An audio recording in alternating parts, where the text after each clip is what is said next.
It's about new adventures.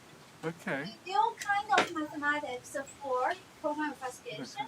It's a really natural approach, and I do think it has some potential of getting to that practical all out. Maybe. Yeah. So hopefully, starting today and to 2036. Yeah. Well, thank you. But thank you. But the clicker stopped working for some reason. Worked earlier. Oh, here it is. Okay, got it. Thank you. Good. Yeah. Okay. Thank you. Thank you, Rachel. And see, and we're actually doing some implementation work. I'll get to this in the end. Okay. So we've heard a lot about I/O in the morning. So no need to say much more, but let me just say, it is kind of an intriguing beast, this I/O, right? On the one hand, it doesn't carry any intrinsic computational hardness, right? It exists even if P is equal to NP. Then that's one case where we know it exists for sure. On the other hand, it really enables kind of molding and amplifying raw hardness in many ways, like we've seen, Rachel has explained very eloquently. But, but just to say, so first in crypto, we know that just P not equal to NP and I/O gives you, maybe 60–70% of crypto. And then, the long line of works that show this. And if you assume a little bit more lossy functions, then you get essentially the rest of crypto. So really it's kind of crypto complete. And it's not just crypto complete, it gives you a lot more in complexity theory. Just I/O and worst case hardness gives you average case hardness and some other, proof theoretic separations, things that are really much stronger than just what we started with. So really I/O plus minimal raw hardness is a lot, right? So we've seen some in the morning constructions of I/O, which really are amazing feats of ingenuity of many people over many years. And so now we have constructions based on assumptions we kind of more or less understand. But really, if you think about it, I think everybody would agree that this is highly structured primitive. It's not really simple, right? And there's a lot of overhead. And it's conceptually complex, I know, roundabout, but you don't just compute the program, right? You have a program, the obfuscator program does something completely different, right? So can I/O be constructed from first principles? Since it's such a ubiquitous thing, on one hand, you can say since you get all of crypto, then maybe you need all of crypto to do it, but maybe not, right? Because by itself, it's not hard, right? So what we're trying to do here is a kind of a first principle approach to I/O, and inspired by thermodynamics, kind of my physicist co-authors there. Okay. So by the way, I didn't say it. My 3 co-authors are all physicists, 2 at BU, 1 at Florida State. And yeah, so maybe I'll tell later how the idea came about. But anyway, so what's the basic idea?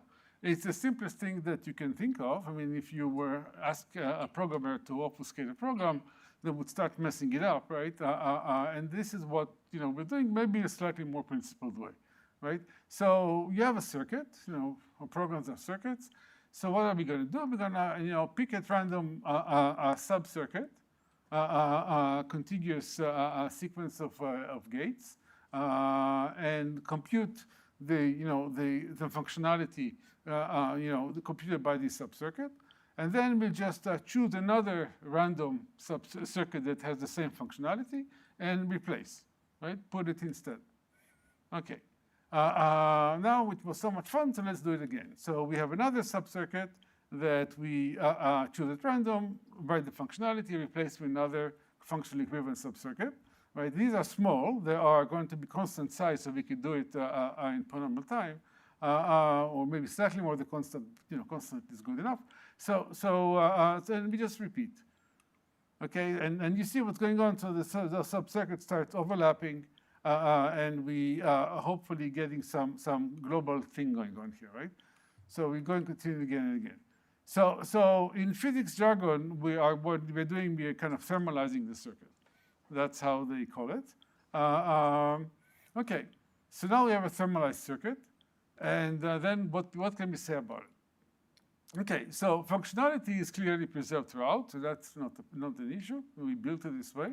But what about security, right? What can we say about security? So the intuition or the hope here is that those local perturbations will kind of like create some global effect, as we said, because overlapping sub-circuits, and maybe we'll get some local thermalization here. So the first maybe naive idea is to show that maybe this process converges to some stationary distribution, which depends only on the truth table and nothing else, right? That would be great, right? But this is kind of too good to be true, right? And in particular, it would imply that P is equal to 1P because it's a statistical obfuscation mechanism. But even more so, I mean, just the mere existence of some polynomial-sized sequence of steps between every two circuits that are functionally equivalent, where each step is locally verifiable, this already means that coin P equals to NP. So it's really, we can't hope for this to happen. And by the way, I want to say that this simple fact was pretty surprising to the physicists, right? Because how come could they, for their point of view, such a process clearly should thermalize, and what kind of this complexity theoretic things would get interfere with this process of thermalization, but whatever. So it's, because they actually have been using, there's another paper that we can using thermodynamics principles and formulas to actually predict what's happening from thermalization point of view, and this kind of interferes with that. But anyway, that's a side issue. But if you think about it more concretely, there are actually more issues here, right? So first, to provide meaningful randomization, those sub-circuits, when you put in, will probably need to be larger than the original, because the original circuits, definitely an arbitrary circuit, but anyway, the small circuit, even for small sub-circuit, even random, usually have only one or few ways to present them, so need to be, we add more gates, which by itself is not too bad. We will, it's okay to add a length, and it's going to be polynomial addition to the length because do polynomial steps. But as the circuit size grows, that means that there is no hope of reaching any stationary distribution, right? Because it keeps growing. And furthermore, we see that the injected randomness is kind of clustered, right? We have randomness with clustered, so it's pretty maybe easy to when you want to reverse it to find out what are the clustered points. So it's easy to reverse. And kind of more generally, what we need to randomize is not just the gate structure, but kind of the computational state. When when you obfuscate a circuit, you want the intermediate steps, intermediate states to look random, right? To not be related to the actual program, except for the ends, ideally. Okay, so we need something slightly more structured. And the structure that we're going for is reversible circuits, right? So we're not doing it because we want to do quantum, we want to save energy or anything. We're doing it for purely cryptographic reasons, right? So let me just remind you what are those reversible circuits.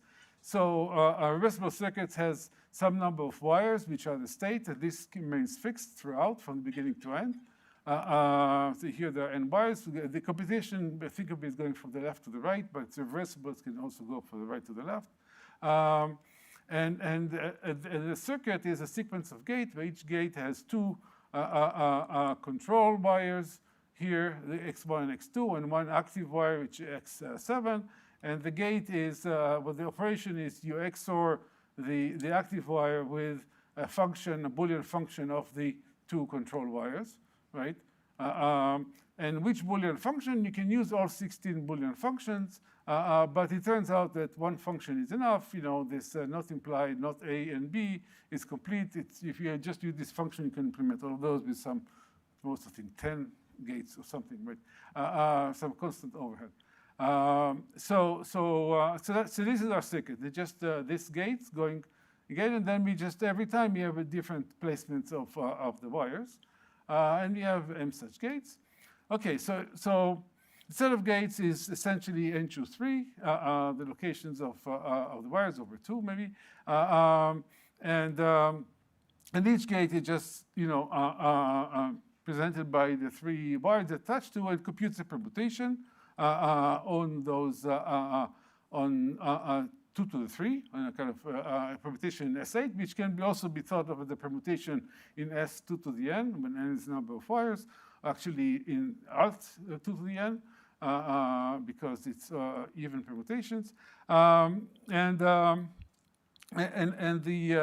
permutation computed by the circuit is, permutation computed by the gate is this, what I said, and the permutation computed by the circuit is the composition of all the individual permutations. And in particular, we have that since each permutation is the inverse of itself, then if you just you write the gate in reverse, this is the inverse of the permutation. Okay, great. So one thing I want to say is that if you have I/O for reversible circuits, actually gives you I/O for all circuits, right? Just to go over why it's true. So assume you have a general circuit. There is a way to translate it to a reversible circuit, kind of an old way by Toffoli, in kind of like not too bad overhead, right? So this reversible circuit, the inputs, there's one set of inputs which is the input of C, and there is this one set of inputs which correspond to the output of C, and another set of inputs which correspond to state, the internal state that you need in order to compute, and the guarantee is that what you get in the end is X for reversibility, and then Y XOR C of X if those zero wires are 0.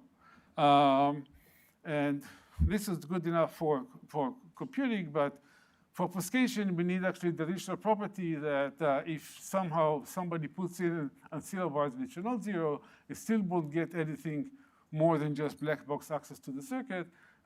So in this case, you can actually harden this construction and make sure that if Z is not 0, then you actually get the identity. What you put in gets out.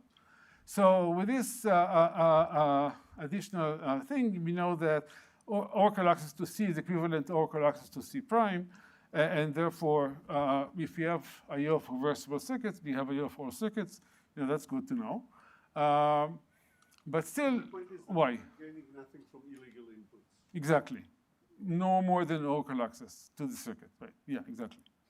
Sorry, maybe that's what you just said, but I don't understand. What did you get with this new form? So the question is, what happens if you put in a Z which is not 0? Then the original construction doesn't give you any guarantees of what's happening, right? In particular, you can actually get some, and you can actually do it, right? You can actually get internal secrets of the circuits which are not intended, right? So we add some maneuvering, and then you cannot do it anymore, right? You get overhead of ×4 or something, I think. What kind of maneuvering? You're just changing the reversible circuit itself so that you cannot put in a non-zero Z? That of course you can, but if you put a non-zero Z, then your output, this Y will be, the output will become equal to Y. So the output will be X, Y, Z, which is the same as your input. This is now the new functionality of C prime. The new functionality will have the guarantee if the original input Z is non-zero, then the output will just be the input itself. Exactly. Oh. Okay. So not too hard, but you need to do it. Yeah. Okay. So anyway, so this is good news, but still I didn't tell you why. Well, how does it help? Right? So let me try to convince you how it helps those reversible circuits. So first, there are several reasons, but kind of like the basic idea is that in this model of a reversible circuit, there is a very natural process of sampling a random M-gate reversible circuit. You just choose each gate at random, right? It's just 3 wires. And we call this RRCM. It's like a random reversible circuit with M gates.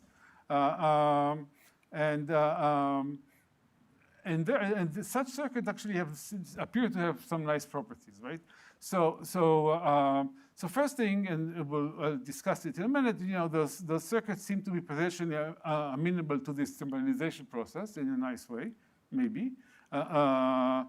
And that's one thing. And then Thermalization for reversible circuits? So I didn't define it yet. I didn't define it at all, but I'll say it more in a second what it looks like, right? For reversible circuits. And then also the second point is that if you think about the functionality of the permutation that is computed by a random reversible circuit, it turns out this permutation appears to be pseudorandom with just polynomial number of gates. I will talk about it more in a minute, which is nice. And here reversibility is key. And furthermore, if you look at actually the circuit structure in white box, not black box absolute circuit, but white box absolute circuit, it still seems to retain some pseudorandomness properties, even when you see the circuit itself, right? And again, I'll talk about it more. And so this is kind of like in high level why, but let's be a bit more specific. Okay, so what's the plan? So we're going to do kind of a two-step approach. So first, I'm going to use this local mixing to obfuscate short random circuits, right? So I'm going to take just random circuits of some fixed polynomial number of gates, and I'm going to obfuscate them, try to do some sort of I/O for them. Call it like this random circuit I/O. And then we're going to say, once we did that, we're going to use RIO to obtain general I/O for all circuits in some more principled way, more structured way. And then we'll analyze it, right? And just to say that the first step is going to be, as far as we're concerned, it's just I don't have any proofs about it. It's just heuristics and experiments, and hopefully we'll be able to say something more. And the second part is actually going to have some proof and reduction, but again, based on some assumption, which is a new assumption. So this is really exploratory, but I hope it's going to be interesting nonetheless. So let's do this local mixing process for reversible circuits, how it looks like. So now we have this reversible circuit, and we start. We pick again a constant number of gates, contiguous segment, constant number of gates, right? And we write down the functionality. It's constant, so we can write the functionality. We choose a new random set of implementation for this particular permutation, and we put it in, right? So the width of the blue stuff is the whole thing. But it's the width is the whole thing, and how many? A constant number of gates. Constant number of gates. Yeah, it's as much as I can do efficiently, right? So there may be slightly more the constant, but constant. So potentially I cover the entire width, but of course it's only a constant number of gates, so they only touch a constant number of wires, etc. But essentially I potentially cover the entire width. So all kinds of optimizations there, but never mind the details. There are lots of more details, but okay. But then I do it again, and again, and again, and again. And again, I'm hoping to get some global effect here, right? So as we said, so each segment potentially randomizes the entire state, right? Ron, when you pick like a random circuit that implements the same permutation, how do you just like enumerate through all circuits and pick? For instance, yeah. Okay. Yeah. Just exhaustive search, right? Yeah. Brute force to the double exponential, whatever. It's going to be a lot, right? In some sense, there's a trade-off. Like, so how larger this re-randomizable? Because if you do it at the gate level, obviously it seems like very weak. Right. So the trade of how large you choose this. Right. But the hope is that this is going to be, even each one is going to be trivial, but since they intersect, the overlap, so there's kind of like a mixing going throughout, right? So that's the hope. Right. Yeah. So with some probability, you're not just expanding this local segment, but also compressing it if there is a Thank you. So really, you're right. I'm compressing, and exactly the reversibility guarantees that information about the circuit can be effectively erased.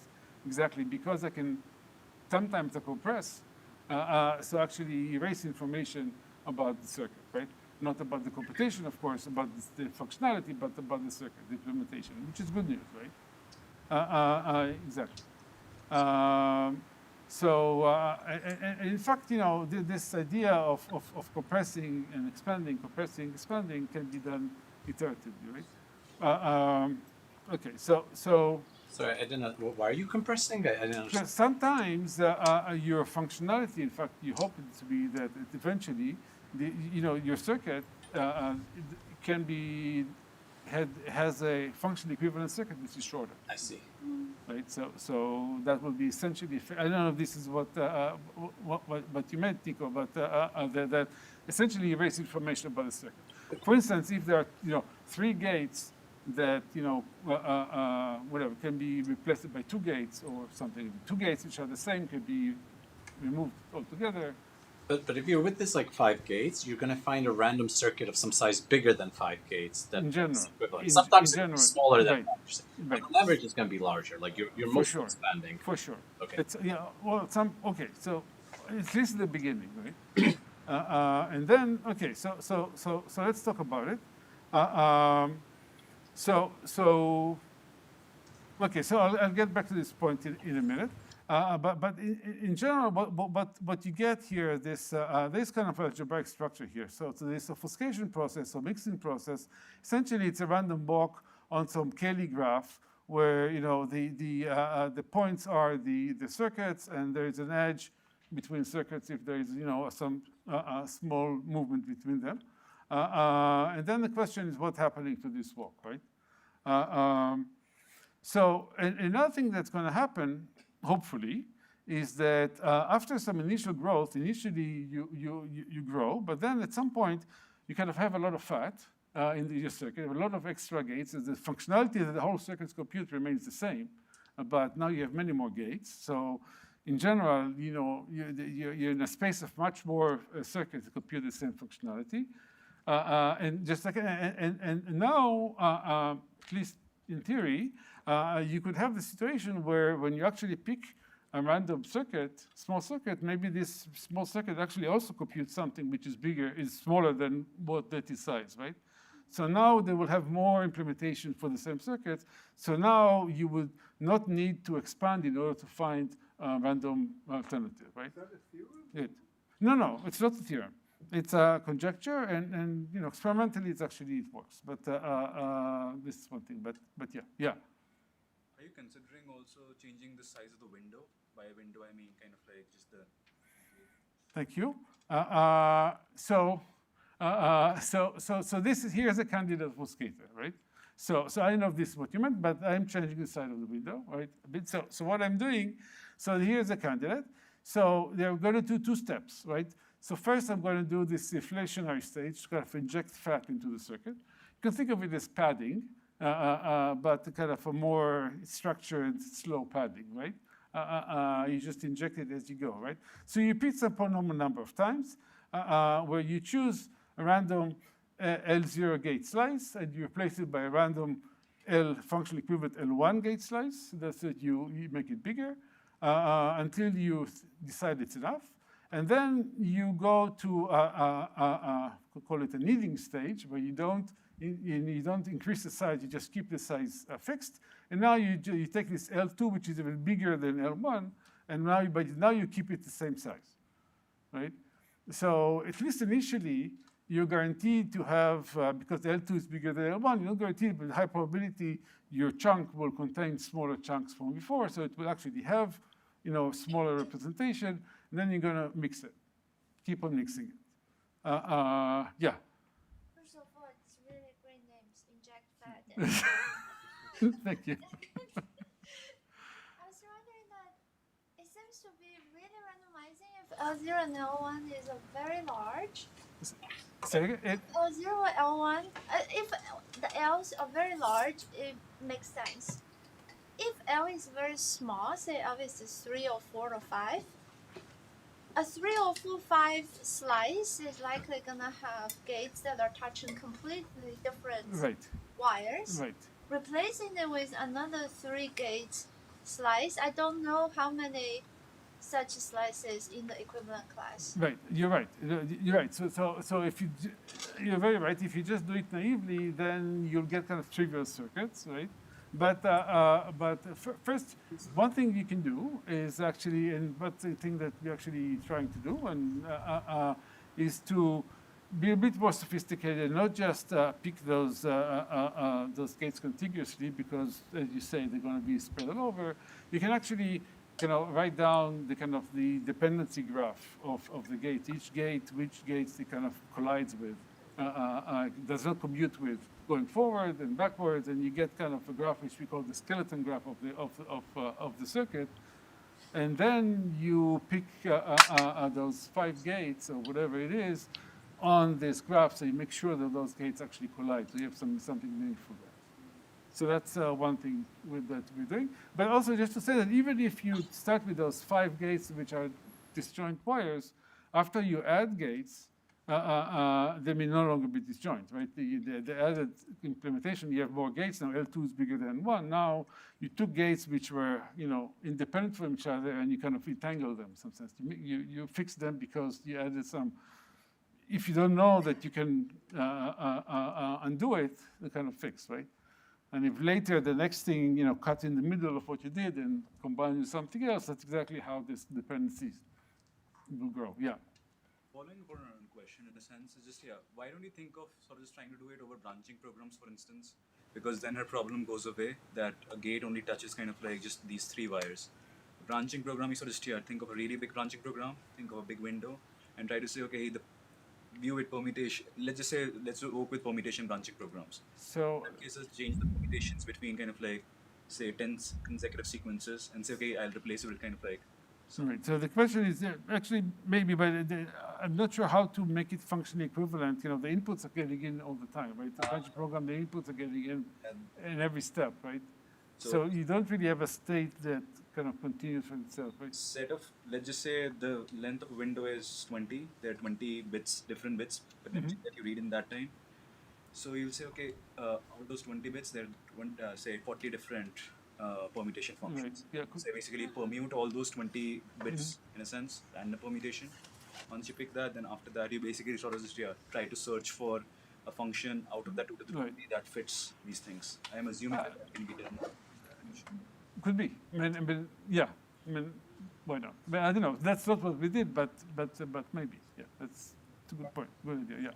So when you talk about stationary distribution, what is exactly the process you're Okay, so stationary distribution, we know the definition of what's stationary distribution, right? But like with more gates, it's gonna get better. So I have now at this point at the kneading stage, I'm not increasing the size, right? I have a distribution over all the circuits at the same size. It's a finite number of circuits. It's a graph. It's the edges. There will be some distribution that for stuff that will, and then I will get to it some point later. How good it is, how fast will I get there? Who knows? But there will be something, right? Yeah. So but that's a great question. Exactly what? It's not that I know how to answer them well, but yeah. Yeah, that was thinking only the process. Yeah. Yeah. Finishing the whole obfuscation. Yeah. So we'll get there. Yeah. Yeah. So do you maybe know of some function classes where the Cayley graph is an expander and you would have some random? So I don't know. So we'll talk about it more in the end. But the answer is no.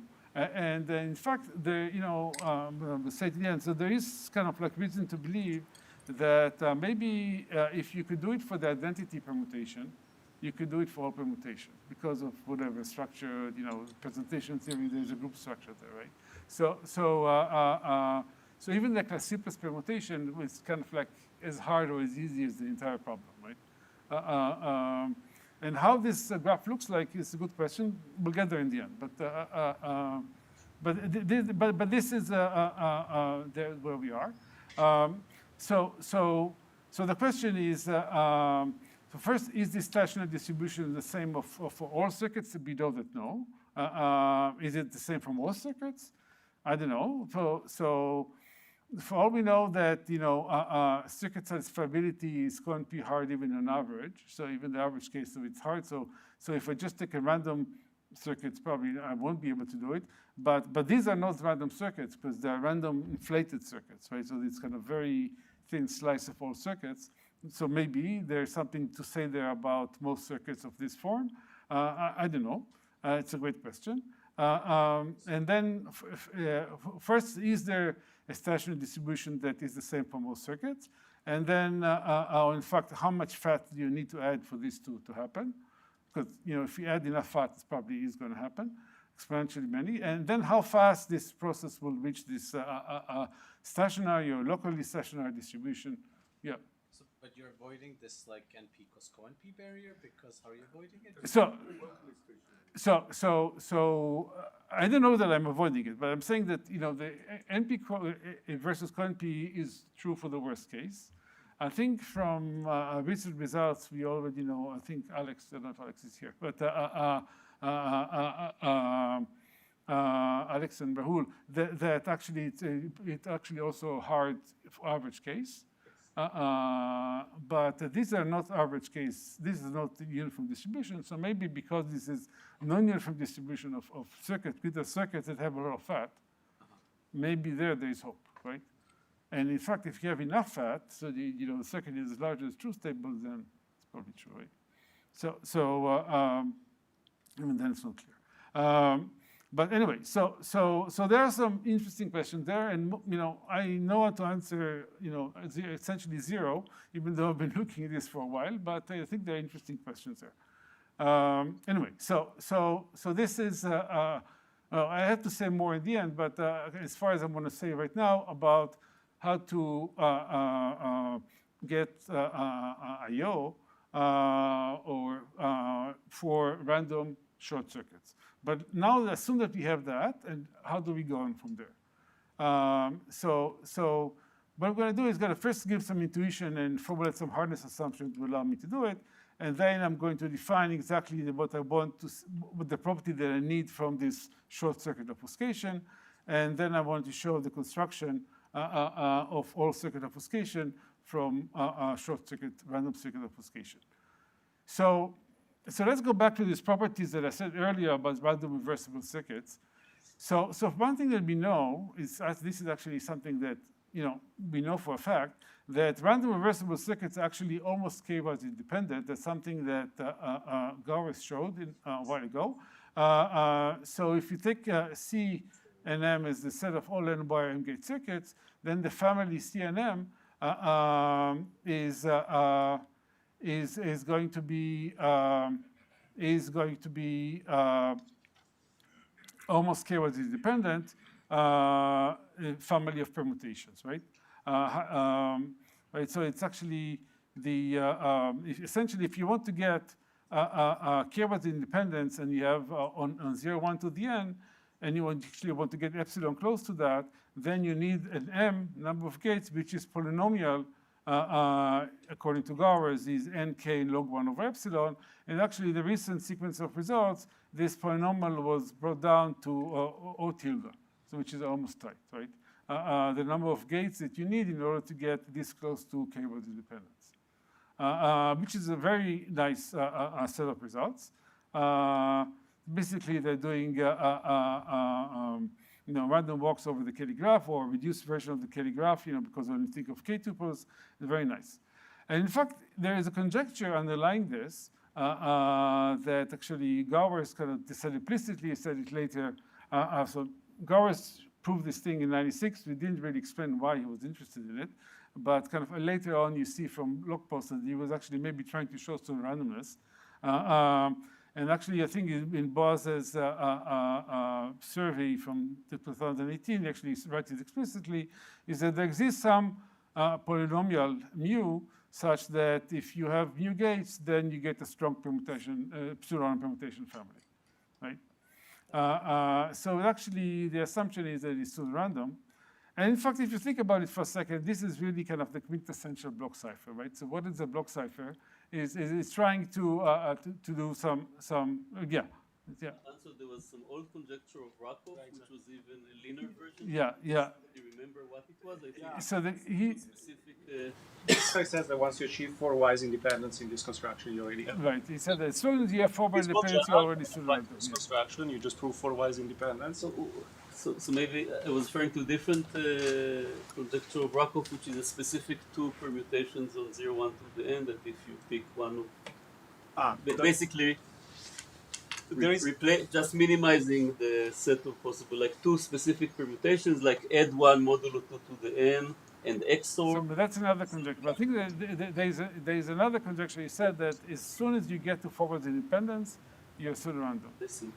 And Is this yeah. written somewhere? I think the point is that they prove 4 wise independent also for that construction, I see. and it applies generically to any constructions, including that I one. see. So is this So I think- documented somewhere? These Rakov conjecture? Yeah, I think it's in the I think one it's of the Huri, Megan, Myers, Rakov. yeah 204. Yeah, it's there. Yeah.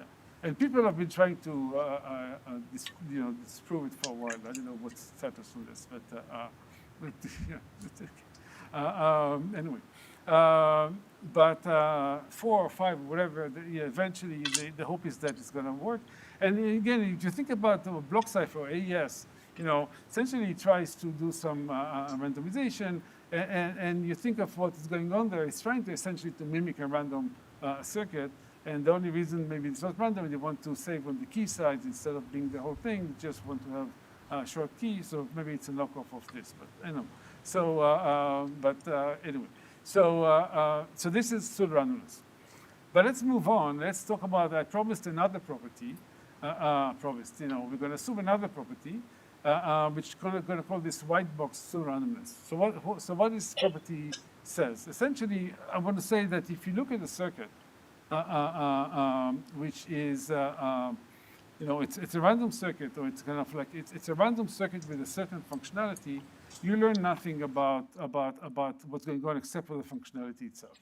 So, but how to say it? So here's a way to say it in a way that it's useful. I'm doing, here's a special case. In the next slide, I'm going to do the more general case. So I think I'm talking about 2 different distributions. Distribution on the left is all identity circuits of 2m mu gates. We'll see why this number, but just a random identity circuit with that number of gates picked, inefficiently, right? And on here, what I'm going to pick a random m-gate circuit. This is just to fix the functionality of the circuit. I'm going to choose another circuit or 2 other circuits that have the functionality of C, right, independently, but larger circuits, right? And I'm going to write them one next to each other, but one of them in reverse, right? So both of these circuits have the same number of gates, and both compute the identity permutation.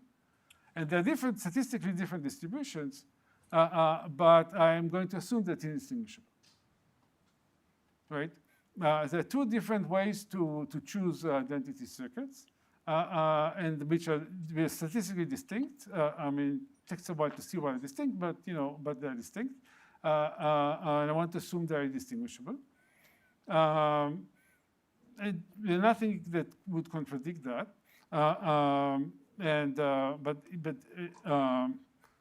So this is simplified, but let's rewrite the kind of like the full-fledged thing is that not just identity. I want to do it for any 2 fixed circuits, C1 and C2, which 2 halves of some circuit C, right? So here on the left, I'm going to pick some circuit C prime, which has the same functionality as C1 concatenated with C2, and some number of gates. And on the right-hand side, I'm going to pick the following 2 circuits, putting one next to each other. First, I take C1 and concatenate it with a random reversible circuit. This determines the functionality. I choose the random circuit out of this functionality. And then here, I take C2 and prepend it with a random, with the reverse of this random thing here. And I took a random circuit from that distribution. So again, I have a situation with 2 different distributions of circuits that have the same number of gates and the same functionality. And I'm assuming that they're going to be indistinguishable. I need help with the notation. Okay. So what is E? So E, E was here. So E is the set of all circuits that have all circuits that have M gates and the percent functionality is C. And of size n. Size M. So C determines the functionality and M is the number of gates. Right? This is the set of all circuits. Right? Okay. Okay. And now. And just a minute. What, what is E? Okay, so here I'm doing take EID, that's identity circuit, Yeah. and this number of gates. Okay. And I choose the circuit from that. And here I choose just a random circuit, M gates, and then I choose, another circuit which has more gates than this, mu times more gates than this, but the same functionality. So it kind of it has. You compose it with. Actually, I choose two of them, R and S, and I'm writing both of them next to each other, but one of them in reverse. And so both of them are the identity and. Yeah, exactly. And here, never mind details, but I'm doing the same thing, but instead of just identity for any arbitrary fixed permutation. Same thing, more or less same, never mind the detail. But do you have a reduction to the identity, or is just? No, I don't have a reduction. You will have I would have loved to, but I don't have, right? Yeah. Well, all these things are inefficiently generatable, right? They're not kind of falsifiable in that sense, but whatever. But I think that these are natural assumptions, and actually they have, I think, very natural connections to MCSP style assumptions. Because distributions over, so not over truth table, but over circuits with different distributions that we assume they're indistinguishable, right? Again, how do you sample from these? I don't. Well, how do you sample from Kolmogorov complexity? I don't. I mean, it's inefficient, right? Right, like MCSP style assumptions, right? Okay. So now let me say what is exactly the property that I want from my obfuscation of short circuits, right? Random short circuit. So the simple thing to say is to say that essentially I'm going to have, so I have circuits of length m.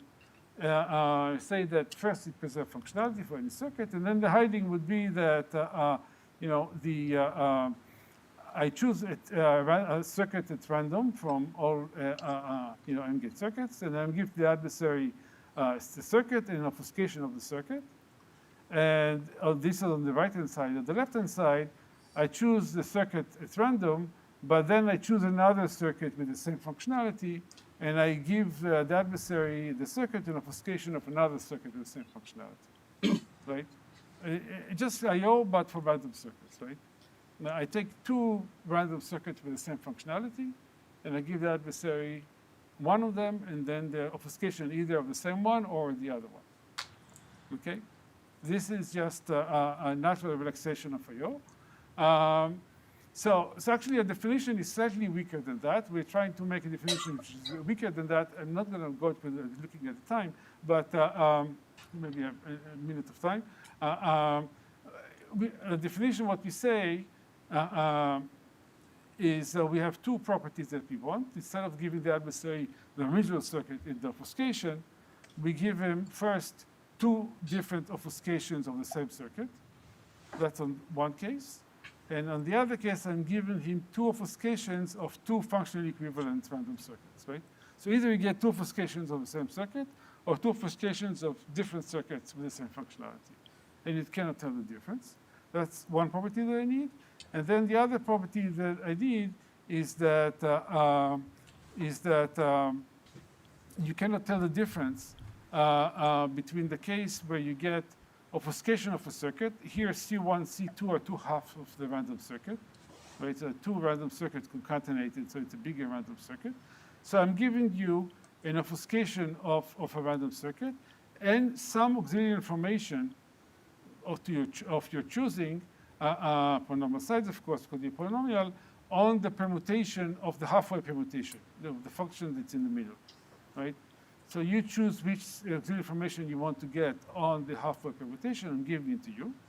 So you get those two circuits, and on the other side, you get the same thing, but now the auxiliary information is run not on your circuit, but on some other circuits that have the same functionality. So it's completely different halfway functionality.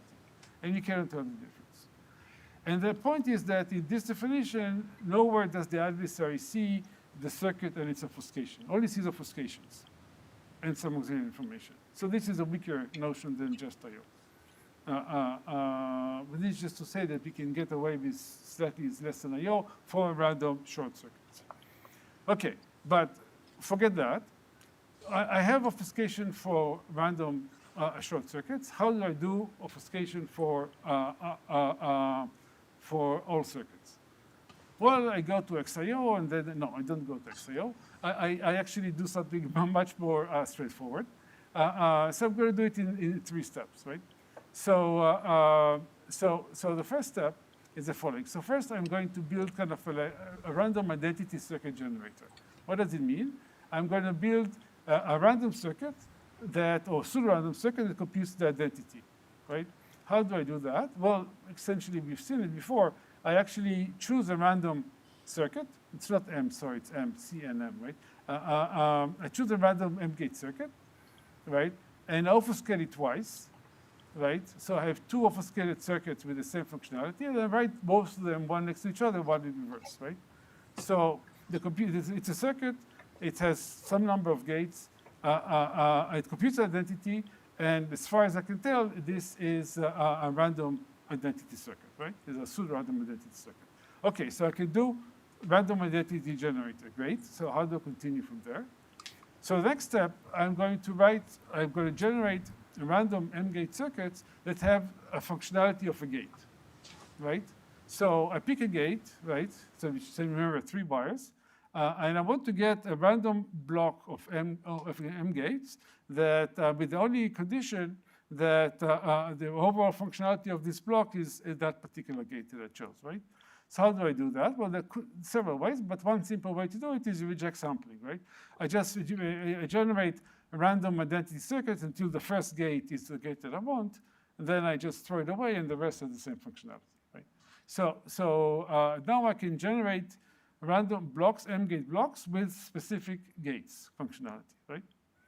So the third step is to kind of combine them together, right? So how do I do I/O for a given circuit? I have a circuit which is a bunch of gates. So first I take each such gate, and I choose a random block for that gate. All right, so now I have random blocks, 1 for each gate, right? So the whole thing computes the same functionality, but it's still not obfuscated because, the seams here between the blocks actually tell me exactly what the computation was. So the only thing that I need to do is kind of like hide the seam, or kind of solder them together. So how I'm going to do it? I'm going to apply again obfuscation of random circuits, right? For each 2 of those, I'm going to take enough margin from the left and from the right, right? Since, this is a random circuit or pseudo-random circuit under the condition that has a functionality, the first half of the first block looks random, right, by the assumption. And also the last block of the other guy looks random, independent. So the whole thing looks like a random circuit.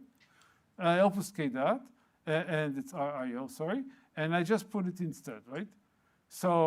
And that's it. That's what I'm doing. Right, so I take now I'm done. I claim by the assumption,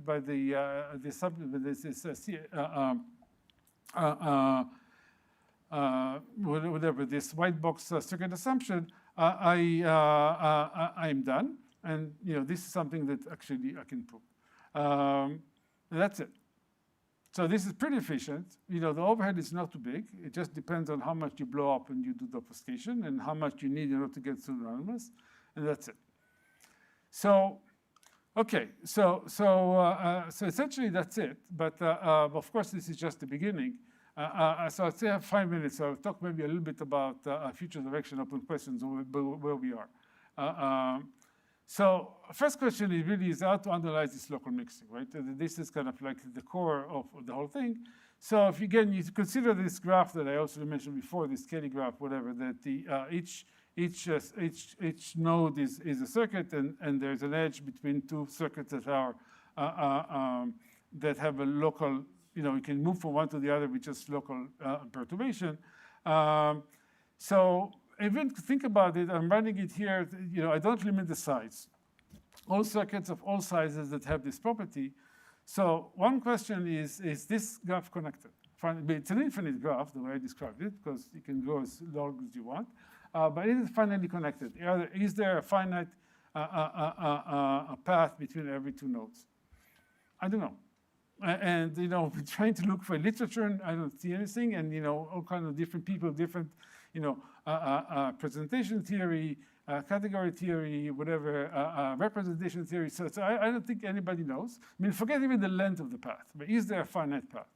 I don't know. Good question. But of course, even if there is a path, a finite path that's exponentially long, it's not going to help us. But even just to know how this thing looks like, right? So what about I want to be more pragmatic. What about length-restricted version of this graph? So I just want to go up to some length, right?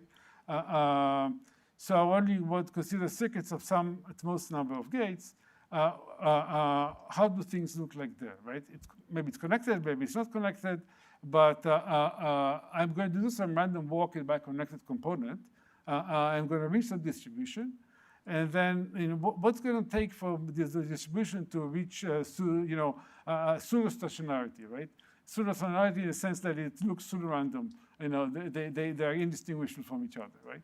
So some computational notion of stationarity, which I don't know if it was ever defined before, but this is essentially what we need, right? Pseudo-stationarity is pseudo in both the fact that it's stationary and the fact that it's distribution. So it's not going to be stationary. Maybe it's going to be stationary, but if it's going to be stationary, it's going to be stationary in some small component of the graph, and two different circuits. They're going to be disjoint components potentially, but I want them to be distinguishable. Right? Or maybe they may never reach stationarity.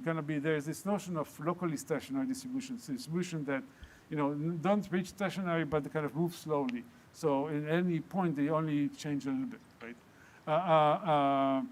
And again, but what I want is that at some point they're going to start looking indistinguishable from each other, I hope. And when would that happen? How to argue about this? I don't know. There doesn't seem to be any relation why necessarily we care about connectors. Just what I agree. That's not necessarily right. But just like even basic things we don't know how to say, right? I was trying to argue with myself, what do I want? Is it better news or worse news that it's connected or not connected? No, we can discuss it. But who knows? It is what it is, right?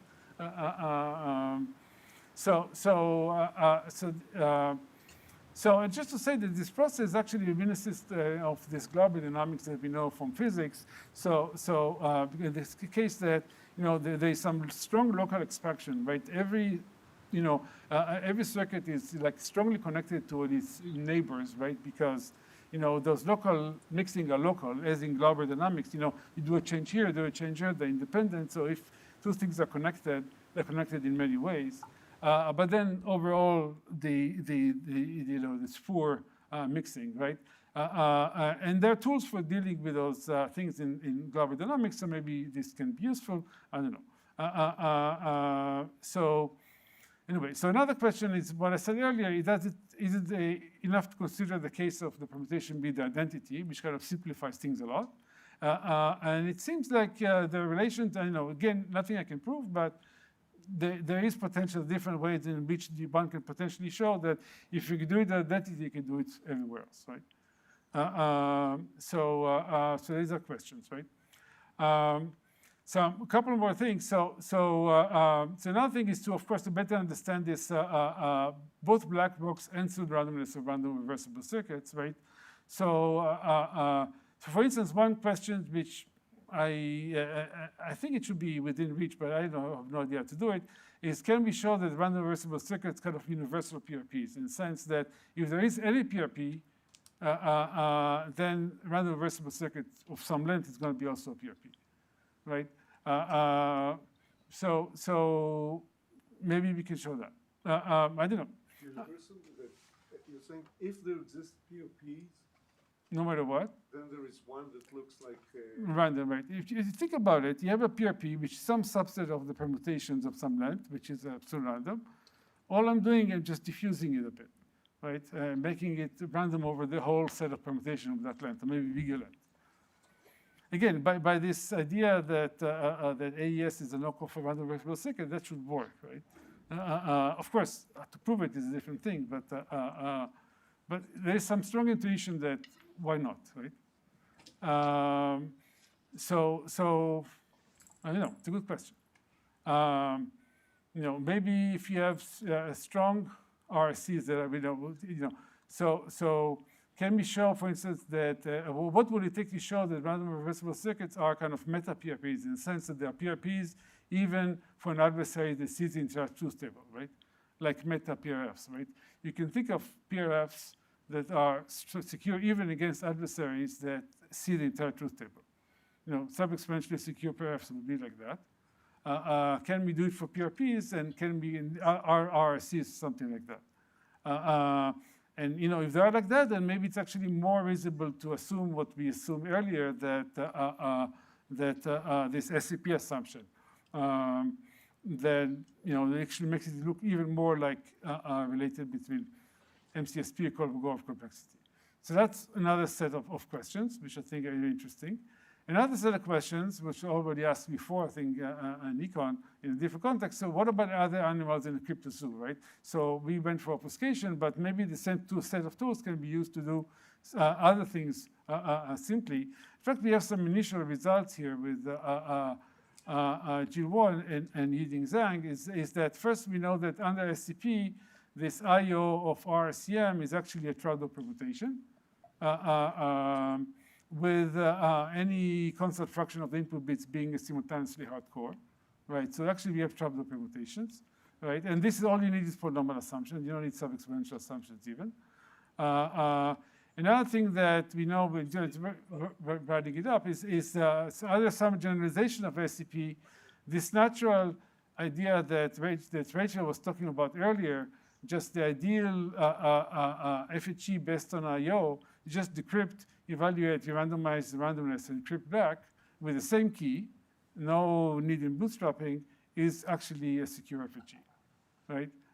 So actually you can do things nicely with those assumptions, those tools, right? And these are things that, you can actually think of implementing this if this is not too bad, right? So what about other things like CRH? Like if you think of the sponge design of CRH, essentially you take a random permutation, a random reversible circuit, and you just remove the last half of the bits, and you require the first half to be 0, and then it becomes, for third, it becomes, can we argue that this is CRH based on the assumptions? We don't know how to do it, but maybe.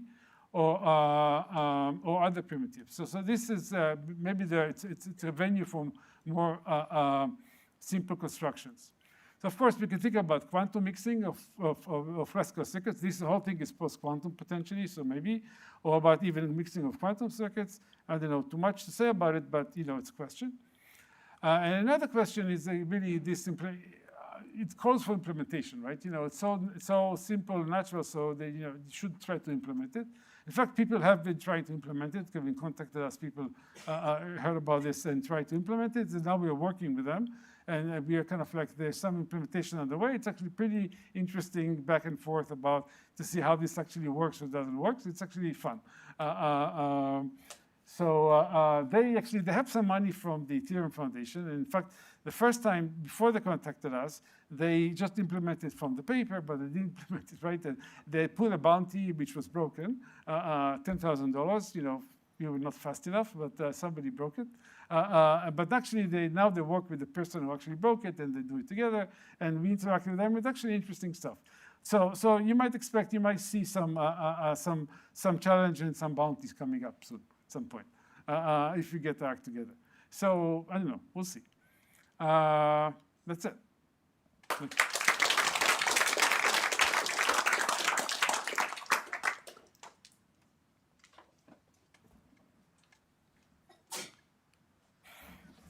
No. I have a question. So the approach like this, injecting fat and kneading the fat. So then when you're kneading the fat and like you try to find equivalent circuit of the same size. Did you at least try experimentally to see if there's more than one? Like, is there like? Yeah, so we did. So first, a lot of work was actually doing, and we're still doing it. It's actually, because this thing a lot of work, actually you have to build a kind of a rainbow table, a pre-processing of all circuits and permutations, computed by, 4, 5, 6 gate circuits, and then try to work with that, because otherwise you can't move. And we did actually, and we have, it worked. You have a lot of, it gives you a redundancy.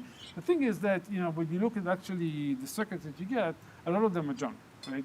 So a random circuit actually is mostly junk, but you can actually take, random good circuits, right, that have meaningful, right?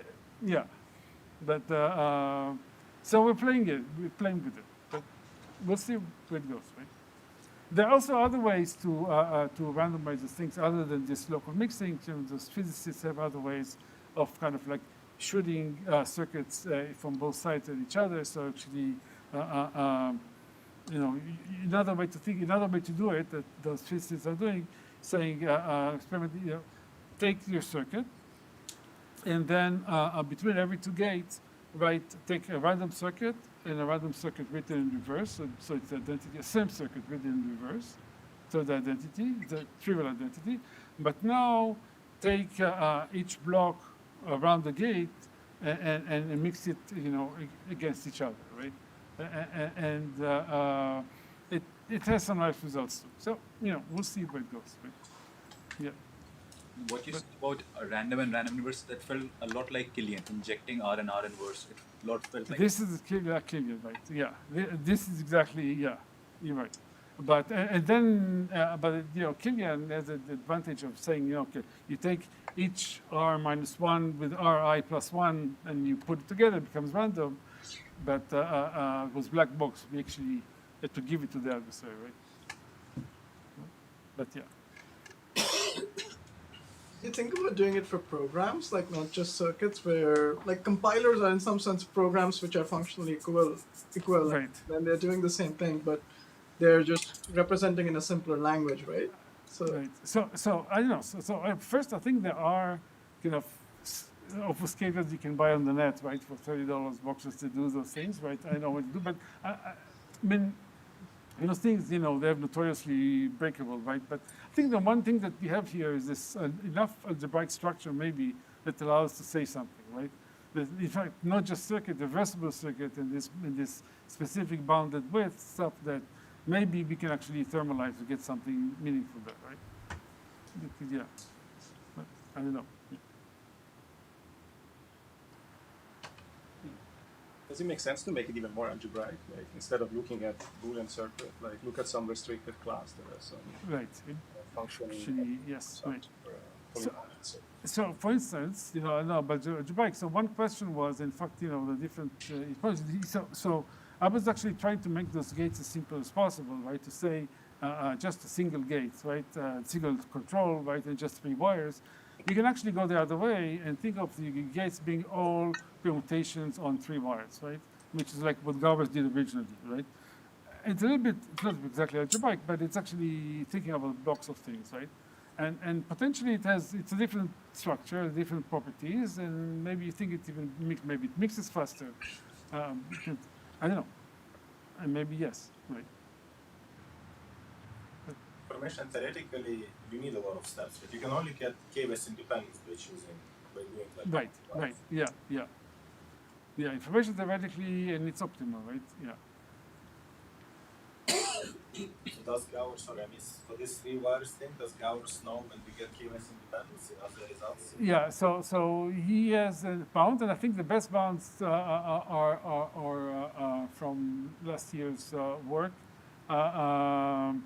By 3 guys, whatever, I'll remember the name in a second. But anyway, but they have a very precise bounds, right? And it's like, and they don't use all gates of 3 wires. They just use, I think it's all TOEFLs with all control functions, not just this one control function, but all of them. But I think it should be straightforward to make only one function. example here, sorry, maybe like a global thing at some point I missed with this result. So it looks like you have like one set of questions, how quickly is to make PRPs by local permutations. Mm-hmm. And the other question is how can we, obfuscate reversible circuits. It seems like they're like different, right? Is there a formal connection between? So I think to make the move from random circuit to all circuits work, I need both. I need the functionality to be a pseudo functionality, and I need the fact that you cannot tell between two different, slightly different distributions of the same permutation. Somehow both are needed. Both are kind of incorporated into this SCP assumption. Just check. So if we temporarily, shelve the question about obfuscating circuits, so this, if I just want to obfuscate reversible circuits, just as an interesting thing, Right. Is there a formal connection between building like local mixing of PRP and obfuscating reversible circuits? Is there... So I mean, you missed it. So obfuscating reversible circuits is equivalent to reversing all circuits. There is a right, yeah, right. So maybe keep the discussion offline so we can have a coffee break. Sure, okay. Thank you.